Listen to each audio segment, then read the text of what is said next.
హోంమంత్రిగా ప్రమాణ స్వీకారం చేసిన తర్వాత మొట్టమొదటిసారిగా ఈరోజు విశాఖపట్నంలో పోలీస్ డిపార్ట్మెంట్ వాళ్ళతోని కలెక్టర్ గారితోని కూడా ఎక్స్క్లూజివ్గా పోలీస్ డిపార్ట్మెంట్ వాళ్ళతో ఒక మీటింగ్ ఏర్పాటు చేసుకోవడం జరిగింది. ఈ మీటింగ్లో కమిషనర్ ఆఫ్ పోలీస్, కలెక్టర్ గారు, అదేవిధంగా డీసీపీలు, ఏసీపీలు, కొంతమంది సిఐలు షార్ట్ టైంలో నేను వాళ్ళకి చెప్పడం జరిగింది. వాళ్ళందరూ కూడా రావడం జరిగింది. ఎస్పెషల్లీ ఈరోజు లా అండ్ ఆర్డర్ విషయంలోని కానీ, అదేవిధంగా గాంజా స్మగ్లింగ్ విషయంలో కానీ, డ్రగ్స్ విషయంలో కానీ వైజాగ్ పోలీసులు తీసుకుంటున్న చర్యల గురించి, అదేవిధంగా రాబోయే కాలంలో వాళ్ళు తీసుకోబోయే చర్యల గురించి, అట్ ద సేమ్ టైం పోలీసుల కష్టాల గురించి కూడా తెలుసుకోవడానికి ఈరోజు ఒక మీటింగ్ పెట్టుకోవడం జరిగింది. ఈ మీటింగ్లో చాలా విషయాలు మేమందరం కూడా చర్చించుకోవడం జరిగింది. అయితే విషయం ఏంటంటే, ఈ 5 సంవత్సరాల కాలంలో ఆంధ్రప్రదేశ్ అన్నది గంజాయి హబ్గా మారిపోయిందన్న సంగతి మనందరికీ కూడా తెలిసింది. డ్రగ్స్ హబ్గా మారిపోయిందన్న సంగతి మనందరికీ కూడా తెలిసింది. ఎందుకంటే హోమ్ మినిస్టర్ అన్న వ్యక్తి ఉన్నారో లేదో తెలియదు. ఏ రోజు కూడా గంజాయి గురించి కానీ, డ్రగ్స్ గురించి కానీ ఒక రివ్యూ చేసిన సందర్భం రాలేదు. ఏ రోజు హోమ్ మినిస్టర్ పక్కన పెడితే కనీసం ముఖ్యమంత్రి కూడా ఏ రోజు కూడా ఇంత రేంజ్లో క్రైమ్ రేట్ పెరిగిపోతున్నా, గంజాయి స్మగ్లింగ్లు, అదేవిధంగా డ్రగ్స్ సరఫరా విపరీతంగా పెరిగిపోతున్నా జగన్మోహన్ రెడ్డి కూడా ఏ రోజు కూడా దీని మీద ఒక చర్యలు తీసుకున్న సందర్భం కూడా మనకు కనిపించలేదు. అయితే ఈరోజు ఒక రెస్పాన్సిబుల్ చీఫ్ మినిస్టర్గా చంద్రబాబు నాయుడు గారు కానీ, మంత్రులుగా ఉన్న మేయం కానీ, ఎమ్మెల్యేస్గా ఉన్న మిగతా ఎమ్మెల్యేస్ కానీ ఈరోజు పర్టికులర్గా ముఖ్యంగా విశాఖపట్నం లాంటి ఒక బ్యూటిఫుల్ సిటీలో ఈ గంజాయి అన్న దాని మీద ఉక్కుపాదం మోపాలి అన్న కాన్సెప్ట్ మీద ఈరోజు మేము చర్యలు తీసుకోవడానికి సిద్ధపడ్డాం. ఎందుకు ఇది ఇమీడియట్గా మీరు ఎందుకు టేకప్ చేశారు మేడం గారు అని మీరు అనుకోవచ్చు. ఎందుకంటే నిన్న నేను కొంతమంది మా ఎమ్మెల్యేస్ అందరి ఇంట్లోకి వెళ్తూ ఉంటే జనరల్ పబ్లిక్ నా దగ్గరికి వచ్చి మాట్లాడారు. మేడం గంజాని అరకట్టండి, చాలా ఇబ్బందులు పడుతున్నాం. టీచర్స్ నాకు ఫోన్లు చేశారు. గవర్నమెంట్ స్కూల్స్ దగ్గర 5th క్లాస్ 6th క్లాస్ చదువుతున్న పిల్లలు కూడా గంజాయి తీసుకుంటున్నారు.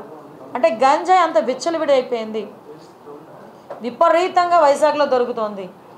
ఒక ఎమ్మెల్యే స్థాయిలో ఉన్న ఒక వ్యక్తి ఏమని చెప్పాడంటే, గంజా వైజాగ్లో ఈవినింగ్ పూట ఆఫ్టర్ 8 కొన్ని ప్లేసెస్కి వెళ్ళడానికి మేము భయపడుతున్నాం. కొన్ని ప్లేసెస్లో ఎస్పెషల్లీ గంజాయి బ్యాచ్ ఉంటున్నారు, వాళ్ళు మా మీద తిరగబడుతున్నారు, కొడుతున్నారు, చంపుకోవడానికి కూడా సిద్ధపడుతున్నారు. ఎంత మేరకు క్రైమ్ రేట్ పెరిగిపోయిందంటే, ఎంతో ప్రశాంతమైన విశాఖపట్నంలో హత్యలు వింటున్నాం, నడి రోడ్డు మీద నరుక్కోవడం విన్నాం. సో ఇటువంటి సిచ్యువేషన్ అన్నిటిని అరికట్టాలంటే మూలాలని మనం వెతుక్కోవాలి. మూలాలైన ఈ గంజాయిని, అదేవిధంగా డ్రగ్స్ని కంట్రోల్ చేసే పరిస్థితి మనకి రావాలి. ఈరోజే గంజాయి గురించి, డ్రగ్స్ గురించి మాట్లాడుతున్నప్పుడు అనేకమైన ఇష్యూస్ నాకు బయటపడినాయి.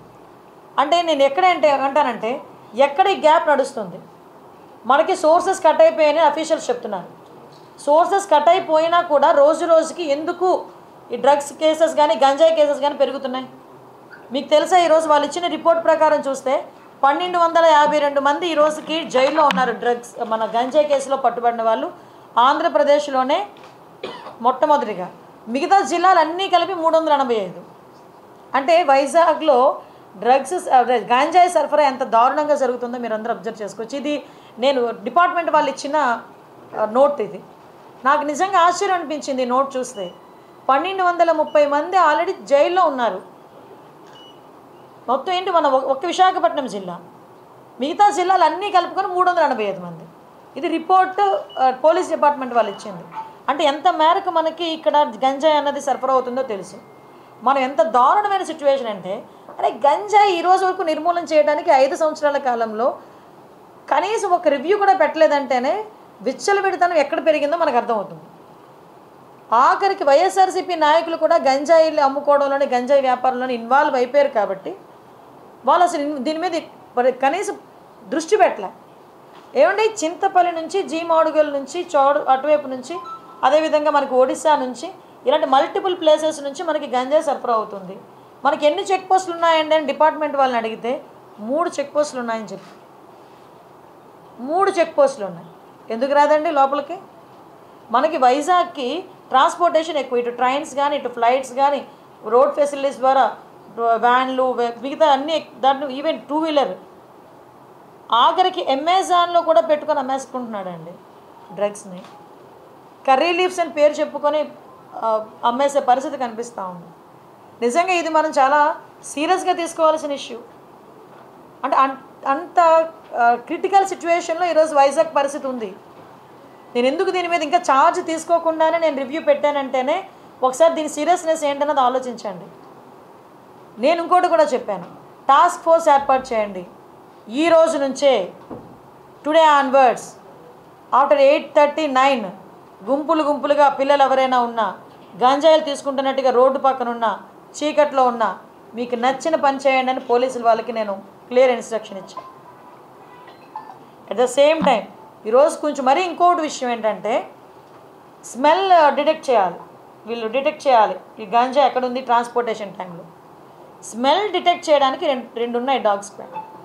2 అసలు నిజంగా ఈ రాష్ట్రాన్ని ఏమి చేసేద్దాం అనుకున్నారు ఈ 5 సంవత్సరాలు? నాకు అర్థం కాల. 2 డాగ్సా? కనీసం వాళ్ళకి ఇంకొకటి ఏంటంటే, పోలీసులు చెప్తా ఉంటే బాధ అనిపించింది, సీజ్ చేసిన వెహికల్స్ని వేర్ హౌస్ అనేది కూడా లేదు ఈరోజు వరకు. అవన్నీ మాట్లాడితే ఒక పెద్ద ఆయన అన్నారు నాతో ఇందాక, మనకి కనీసం పోలీస్ అకాడమీ లేదండి. ఎంత దయనీయమైన పరిస్థితిలో పోలీస్ డిపార్ట్మెంట్ ఉంది, హోమ్ డిపార్ట్మెంట్ ఉంది అంటే పూర్తిగా 5 సంవత్సరాలు పొడుగు పెట్టేశారు.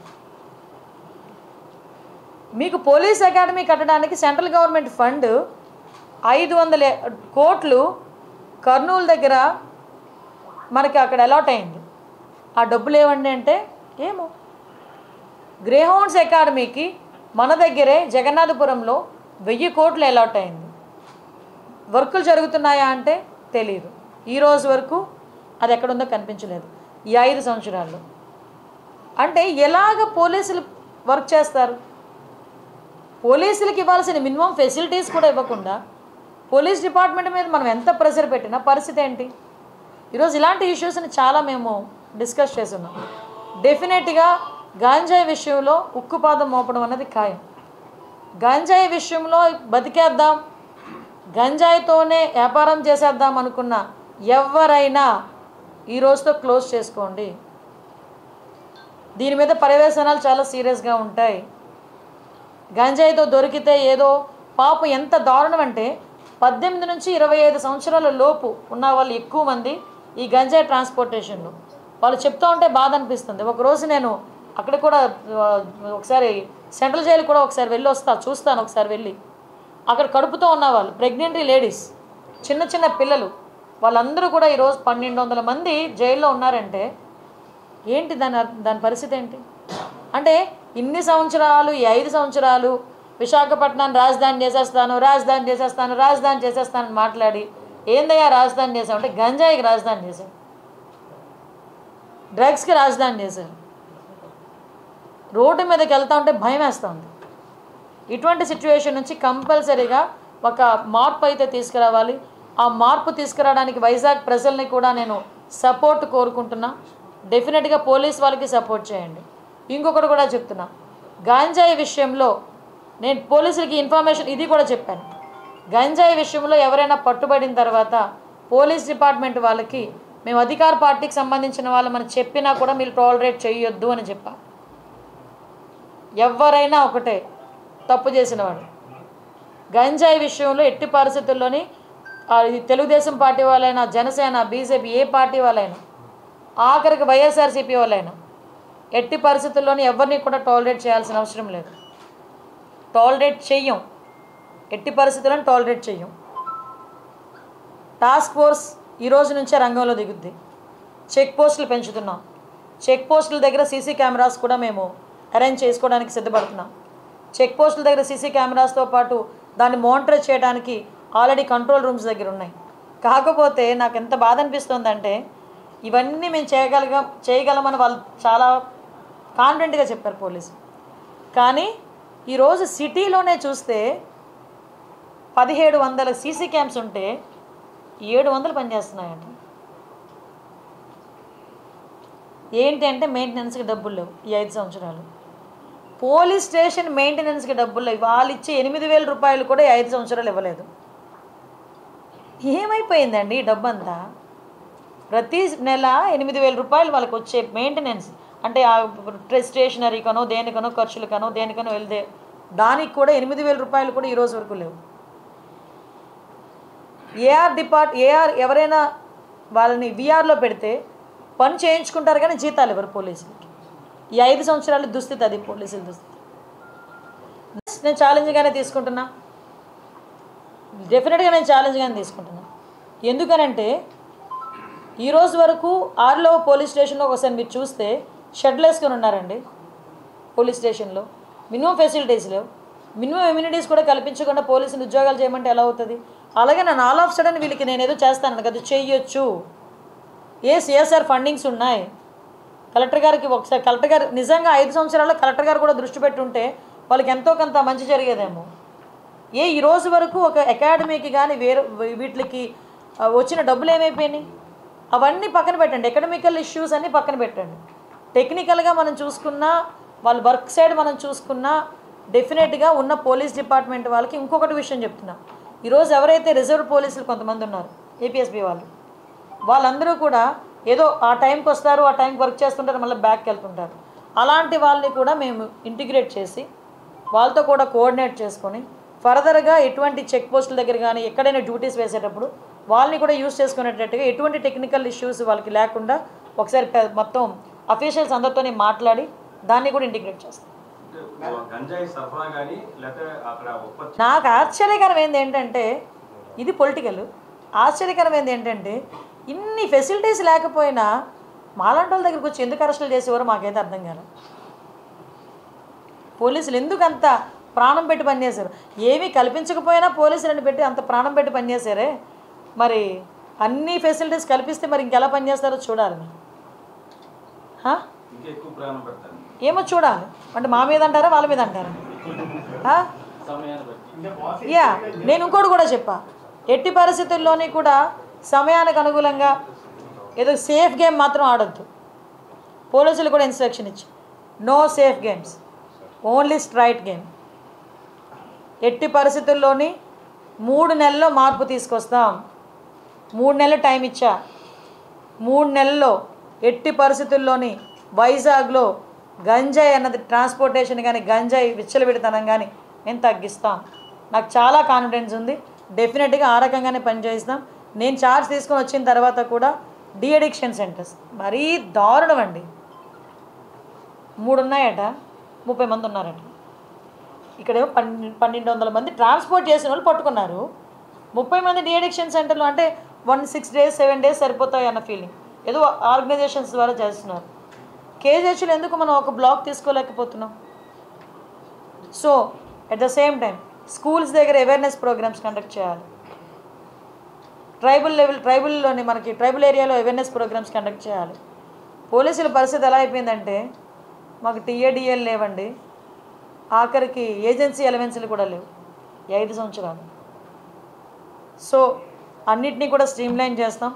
అట్ ద సేమ్ టైం ఇంకోటి కూడా చెప్పాను, ఏదైతే మహిళా రక్షణ విషయంలో ట్రాఫిక్ పోలీసులు కూడా చాలా అప్రమత్తంగా ట్రాఫిక్ని ఎంతైతే మీరు కంట్రోల్ చేస్తారో స్కూల్ ఏరియాస్లో స్కూల్ జోన్స్లో ఈవ్ టీజింగ్ మీద కూడా అంతే దృష్టి పెట్టండి. ఈవ్ టీజింగ్ చేసే వాళ్ళని కూడా మీరు ఎట్టి పరిస్థితులను వదిలిపెట్టే ప్రసక్తి లేదు. అవన్నీ కూడా మేము చాలా క్లియర్గా చర్చించుకున్నాం. నాకైతే పూర్తి నమ్మకం ఉంది, ఎలాగైనా ఎట్టి పరిస్థితుల్లోనైనా ఈ గంజాయిని స్టెప్ బై స్టెప్ మేము ఎట్టి పరిస్థితులు అరికడతాం. క్రైమ్ రేటు కూడా ఎట్టి పరిస్థితి తగ్గుతుందని నమ్మకం అయితే నాకుంది. దానికి అనుగుణంగానే అఫీషియల్స్తో కానీ అదేవిధంగా చంద్రబాబు నాయుడు గారితో కానీ డిస్కస్ చేసి వాళ్ళకి కావాల్సిన ఫెసిలిటీస్ కూడా కల్పించడానికి నేను చర్యలు తీసుకుంటాను. చెప్పాను కదండి, ఫస్ట్ థింగ్ సోర్స్ని కట్ చేయాలి. సోర్స్ని కట్ చేయాలంటే ఆల్రెడీ వీళ్ళు శాటిలైట్ వ్యూస్ తీసుకుంటున్నారు డ్రోన్స్ పెట్టి. ఎక్కడైతే ఉందో ఆ డ్రోన్లో ఏదైతే మన పెస్టిసైడ్ ఏదైతే ఉందో, ఆ పువ్వు చచ్చిపోయే పెస్టిసైడ్ ఏదైతే ఉందో దాన్ని కూడా పిచికారీ చేసే పరిస్థితి, అది కూడా దాంట్లోని మనం ఎంతో కొంత దాన్ని అక్కడ స్టాప్ చేయడం. మనకి ఇక్కడ లేకపోయినా ఒరిస్సా నుంచి వాటి నుంచి వస్తుంది. సో ఒరిస్సా గవర్నమెంట్కి కూడా యాజ్ ఏ హోమ్ మినిస్టర్ నేను ఒక లెటర్ కూడా పెడతాను, అక్కడ పోలీస్ డిపార్ట్మెంట్ వాళ్ళని సహకరించమని, వీలైతే వాళ్ళకి మనకి ఒక కోఆర్డినేషన్ కలిపి ఒక మీటింగ్ పెట్టమని, అక్కడ నుంచి కూడా సరఫరా స్టాప్ చేయడానికి. తీరా ఇక్కడికి వచ్చిన తర్వాత సరఫరా కూడా జరిగేటప్పుడు వ్యాన్స్ కంటైనర్స్ తీసుకెళ్ళిపోతున్నారండి. వీళ్ళు ఎంత టెక్నాలజీ యూజ్ చేస్తున్నారంటే ఆ స్మెల్ కూడా రాకుండా ఆ ప్యాకింగ్ కూడా చాలా డిఫరెంట్గా చేస్తారట ప్యాకింగ్ కూడా. సో మేము కూడా ఏమనుకున్నామంటే ఇందాక మేము మాట్లాడుకున్నాం చాలామంది కొంత ఒక టెక్నాలజీని కూడా యూజ్ చేసుకుని ఫర్దర్గా అంతా ఒకేసారి మీకు చెప్పిన మేడం ఏంటి గాల్లో మేడలు కడతాంది అనుకుంటారు, కానీ గాల్లో మేడలు కాదు, భూమి మీద మేడే కడతాం డెఫినెట్గా. కంపల్సరీగా వాట్ ఎవర్ మేము అనుకున్నట్టు చేయడానికి సిద్ధంగా ఉన్నాం. వెరీ ఛాలెంజింగ్ గేమ్ ఇది చేస్తాం. ఎస్పెషల్లీ గంజాయికి టాస్క్ ఫోర్స్ అనేది ఏర్పాటు చేస్తున్నామండి. ప్యాటర్న్ ఏంటంటే ఇప్పుడు ఆల్రెడీ ఇప్పుడు మనకి నైట్ అయ్యేసరికి చాలామంది ఈ గుంపులుగా చేరటాలు, గంజాయి తీసుకోవడాలు రోడ్ల మీద నేను చాలా సందర్భాల్లో చూశాను. ఎక్కువ నేను పాయకరపేట నుంచి వచ్చేటప్పుడు కానీ జర్నీస్ చేసేటప్పుడు కానీ చూసుకుంటే ఒక చిన్న చిన్న గట్ల మీద గ్రూప్ ఆఫ్ పీపుల్ కూర్చోవటం, వచ్చేవాళ్ళు వచ్చే వెహికల్స్ని ఆపడం, చైన్ స్నాచింగ్స్ ఇవన్నీ కూడా చాలా ఎక్కువగా జరుగుతున్నాయి. సో సిటీ సరౌండింగ్స్ అంతా కూడా ఆ అలర్ట్నెస్ అనేది క్రియేట్ చేయాలి ఫస్ట్. అంటే ఈ గుంపులుగా కూర్చొని రోడ్ల మీద కూర్చొని గంజాయి తాగేది, రోడ్ల మీద వాళ్ళు వీరంగం చేసేది, రోడ్ల మీద వెళ్ళే పాసెంజర్స్ని ఆపేది, ముందు అలాంటివన్నీ కొంచెం ఉన్నవి కంట్రోల్ అవ్వాలి. దానికి కంట్రోల్ అవ్వడానికి ముందు టాస్క్ ఫోర్స్ అనేది పనిచేస్తుంది. ఒకటి ఏంటంటే భయం క్రియేట్ అవ్వాలి, రెండు వాళ్ళకి లైవ్లీహుడ్ కావాలి. ఈరోజు గంజాయి ఎందుకు పండిస్తున్నారు? వాళ్ళు గిరిజనులు, అందరూ కూడా అమాయకులు. వాళ్ళు గిరిజనుల చేత పండిస్తున్నారు. వాళ్ళు కొంతమంది పెట్టుబడి పెడుతున్నారు, వెళ్ళి ఎకరాకి 1 లక్ష ఇస్తాను, ఎకరాకి 2 లక్షలు ఇస్తాను అని వాళ్ళకి చేత పండిస్తున్నారు. ఆ తాలూకా దాని రెస్పాన్సిబిలిటీ అంతా పాపం ఆ గిరిజనులు భరిస్తున్నారు. రేపు పొద్దున ఎవరైతే పెట్టుబడి పెట్టాడో వాడు దొరకడు, మనకి ఎవరు దొరుకుతాడో అక్కడ ఎవరైతే పండిస్తున్నాడో వాడు దొరుకుతాడు పోలీసులు వెళ్తే. సో అటువంటి సిచ్యువేషన్స్ లో వాళ్ళకి మనం కొంచెం మోటివేట్ చేయాలి, అవేర్నెస్ క్రియేట్ చేయాలి. అవేర్నెస్ క్రియేట్ చేసి ఆటోమేటిక్గా ఇప్పుడు ఏదైతే కొంత మేరకు ఈ టర్మరిక్ అని జింజర్ అని నేను అదే అడిగాను, వాట్ అబౌట్ కాఫీ ప్లాంటేషన్ అంట. ఎందుకంటే మాక్సిమం ఈ వ్యవసాయం కూడా పోడు వ్యవసాయంలో చేస్తారు. ఈ వాల్స్ మనకి కొండ హిల్స్ కి సంబంధించిన స్లోప్స్ లోనే జరుగుతుంది ఎక్కువ. ఈ స్టెప్ బై స్టెప్ అది పోడు వ్యవసాయం అంటారు. ఆ పోడు వ్యవసాయంలో జరుగుతుంది. Production of women.